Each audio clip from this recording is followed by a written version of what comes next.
Olá pessoal, bem-vindos a mais um programa Débora Histórica. Hoje é dia 1º de abril de 2019 no estúdio Companhia Casa da Sogra para conversarmos sobre cultura, educação, ensino, informação, entrevistas, músicas. E hoje nós contamos com a comemoração de dias e o canal da professora Selma Prado, tá? Bom, hoje, como eu falei, é o dia da mentira. Tem uma historinha aí, mas parece que nasceu na França tal, mas hoje eu não estou a fim de contar, tá bom? O mais importante aqui do dia de hoje é o dia da abolição da escravidão dos índios, né, que foi em 1680. Assim como os negros africanos foram trazidos como escravos, colonizadores europeus também escravizaram os índios que estavam no Brasil. Aliás, não foi só os índios que estavam no Brasil, né? Foi na América toda, tá? Os brancos sempre escravizaram tudo. E a escravidão indígena foi abolida oficialmente pelo Marquês de Pombal no final do século XVIII, tá? E agora, o que nós vamos fazer? Eu não vou contar muitas histórias hoje, porque nós temos, inclusive, a oitava e final parte da professora Selma Prado, falando sobre a história da Previdência. E em um outro momento nós vamos voltar com a professora Selma Prado para contar uma outra história interessante para a gente, tá bom? Então eu só desejo que vocês tenham uma excelente semana, tá?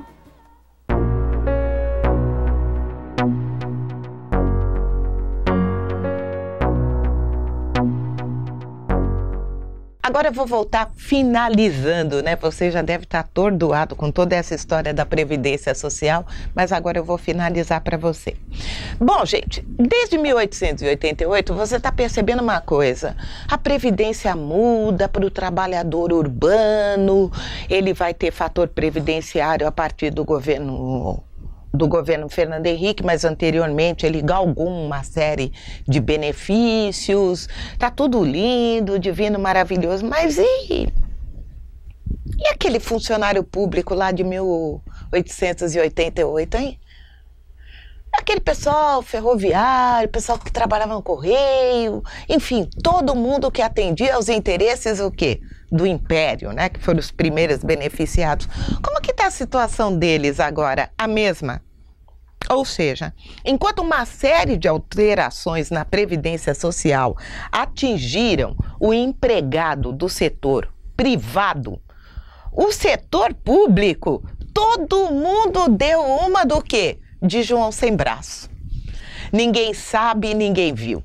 Chegamos então ao governo Lula, gente, com o funcionalismo público galgando uma série de benefícios, entre eles o quê? Para eles nunca existiu fator previdenciário. Para eles, a aposentadoria nunca foi proporcional, nunca, sempre foi integral. Portanto, se eu me aposentei no funcionalismo público ganhando R$5.000, é essa aposentadoria que eu vou levar o resto da vida. E vou dizer mais, gente.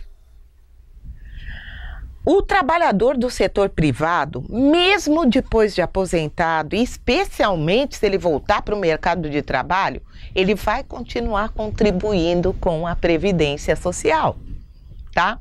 Só que o trabalhador privado, ele já aposentou, ele está recebendo aposentadoria, ele volta para o setor privado porque a proporcionalidade entre a contribuição dele e o que ele recebe lá na ponta agora vai ser totalmente diferente, principalmente com o fator previdenciário do governo Fernando Henrique, vai reduzir muito aquilo que ele tem para receber. Ele vai voltar para o mercado de trabalho, ele vai continuar pagando INSS, ele vai continuar pagando o FGTS, ele vai continuar pagando tudo normalmente. Ah, legal! Ele aposentou uma vez, continua pagando, aposenta pela segunda vez? Não! Depois que você aposentar, mas tudo bem, se ele ficar desempregado, então ele vai pegar Ele vai ter direito ao salário-desemprego? Não. Se ele ficar doente, ele fica doente, ele trabalha no setor privado, ele recebe aposentadoria, ele ficou doente, ele vai ficar uns 2 meses sem trabalhar. Acabou. Por quê? Porque até então, lembra daquela questão da saúde? Selma, mas ele continua pagando, mas não recebe. Mas não recebe nada, nem os benefícios? Nenhum benefício. Nossa, que incrível. Tem muita gente que não sabe disso. A pessoa volta para o mercado de trabalho e está achando que, por exemplo, se ele ficar desempregado, ele vai receber salário-desemprego. Não vai receber. Então vamos trabalhar informal depois que aposenta, né? Ele não vai receber o salário-desemprego. Outra coisa, enquanto você ainda não aposentou, se você ficar doente, durante mais ou menos, acho que é 1 mês, metade do seu salário é pago pela empresa, e a outra metade do seu salário, você trabalhou com a RH? 15 dias. 15 dias. 15 dias a empresa paga, depois ele entra para o INSS. Depois ele entra para o INSS e o INSS paga o salário dele integral. Isso, até que ele volte. Até que ele volte a trabalhar. Se ele for aposentado e estiver no mercado de trabalho, depois dos 15 dias, ele não tem direito ao pagamento do INSS. Não, ele só vai ter direito à aposentadoria dele, porque ele não pode receber 2 benefícios. Ah, sim, os do governo podem, né? O governo pode arrecadar 2 vezes, mas o trabalhador não pode receber 2 vezes. Não, mas eles podem ganhar 2 vezes, né? Porque nos nossos governantes, eles têm várias aposentadorias, né? Exatamente, mas o trabalhador do setor privado não tem. Tá. Quer ver outra coisa que é muito interessante também a gente perceber nessa situação? Então, o resultado, aposentou com 50, ficou trabalhando mais 20, legalmente. Já entraram com vários recursos no Supremo para resolver isso e o Supremo derrubou. É a coisa mais bizarra que existe, porque ele ficou pagando mais 20 anos e não vai receber esse dinheiro de volta. Não vai receber nada. Entendeu? Em tese, o governo deveria o quê? Ressarcir. Se não fosse tudo, pelo menos 50%. Mas não, é dinheiro a fundo perdido. É um momento que você vai trabalhar e vai jogar dinheiro fora, tá? Outra coisa que é muito interessante. Você trabalha, a sua mulher trabalha, tá? Os 2 têm direito à aposentadoria. Ela pega a aposentadoria dela, ele pega a aposentadoria dele. Na hora que ele morrer, ela não terá direito à pensão. Ela vai escolher, ou ela vai ficar com a aposentadoria dela, ou ela vai ficar com a aposentadoria dele. Mas isso é novo, né? É. Porque tinha gente que recebia aposentadoria mais a pensão do marido antigamente. Não, agora você não recebe mais. Você tem que fazer opção. Nossa, que sacanagem. Você tem que fazer opção, entendeu? Então, normalmente, porque o INSS não paga 2 benefícios para uma pessoa só. Entendeu? Então, agora, o que vai acontecer? Só para eles, né, Selma? É mais dinheiro que vai ficar em caixa. Isso ninguém fala, né? Mas é mais dinheiro que vai ficar em caixa. Então, o resultado, você vai fazer opção. Ou você pega a sua aposentadoria, ou pega a aposentadoria do seu marido. Normalmente, você vai escolher o quê? A maior. No caso de filho, a mesma coisa. Então, eu não sou casada, minha mãe tem aposentadoria pelo INSS, eu teria direito, como filha, a uma pensão. Tá? Mas como eu tenho a minha, a única coisa que eu vou fazer é comunicar o INSS que ela faleceu e não vai sobrar absolutamente nada. Então, e tudo isso para privado. Para o governo, isto não vale. Isso não vale. É para privado. Para privado. Então, o resultado, para o governo, o que vai acontecer? Hoje, no governo, não tem mais o Fernando Henrique, ele acabou.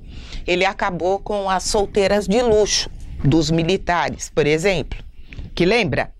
Você era filha de militar, seu pai aposentava, depois ele morria e você ficava com a aposentadoria do seu pai, ficava com a pensão do seu pai.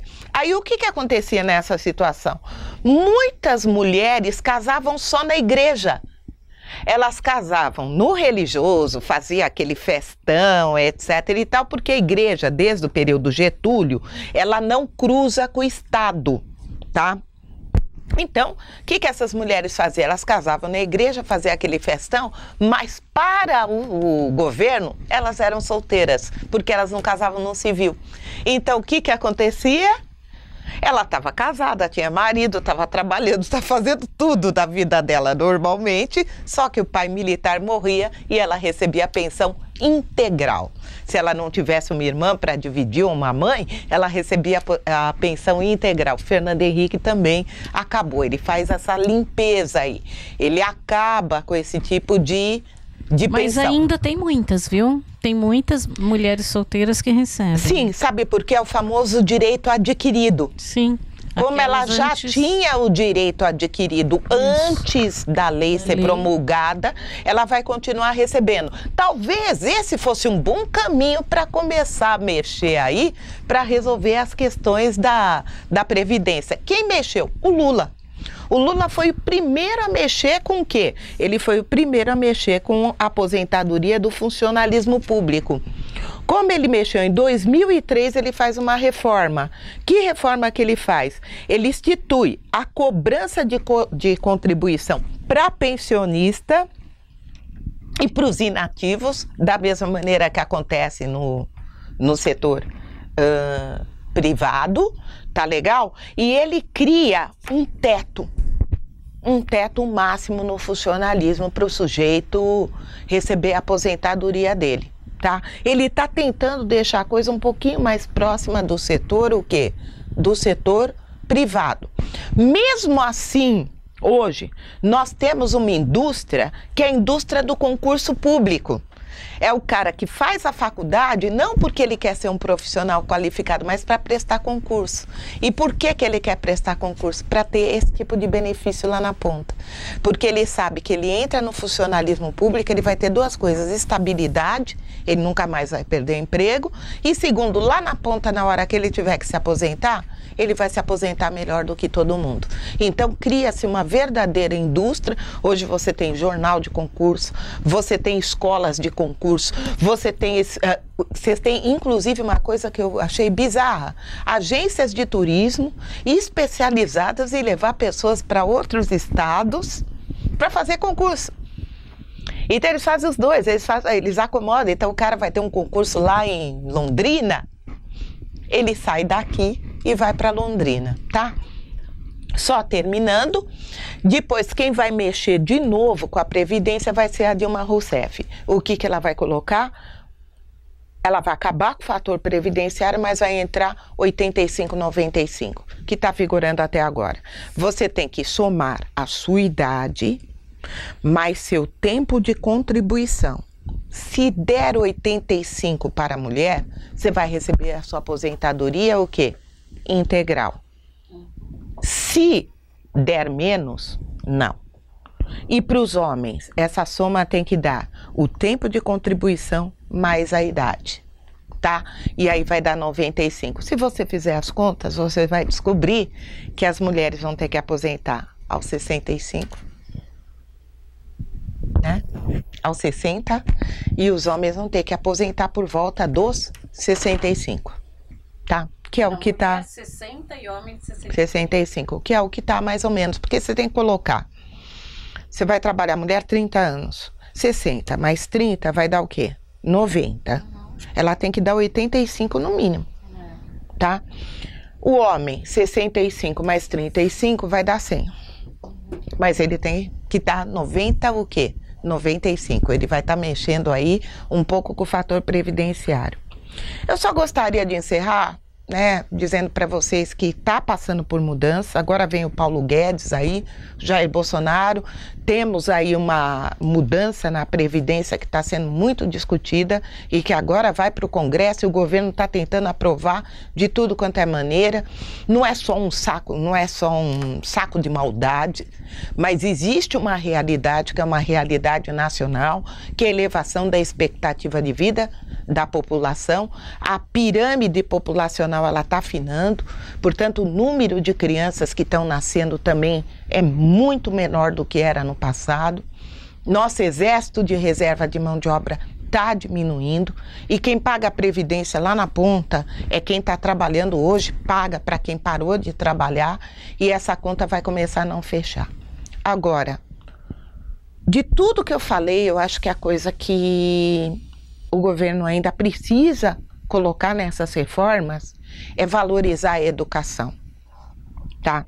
É fundamental. Vamos ser justos. Um médico que estudou 6 anos, fez pós-graduação, etc. e tal, pagou pelo teto a vida inteira.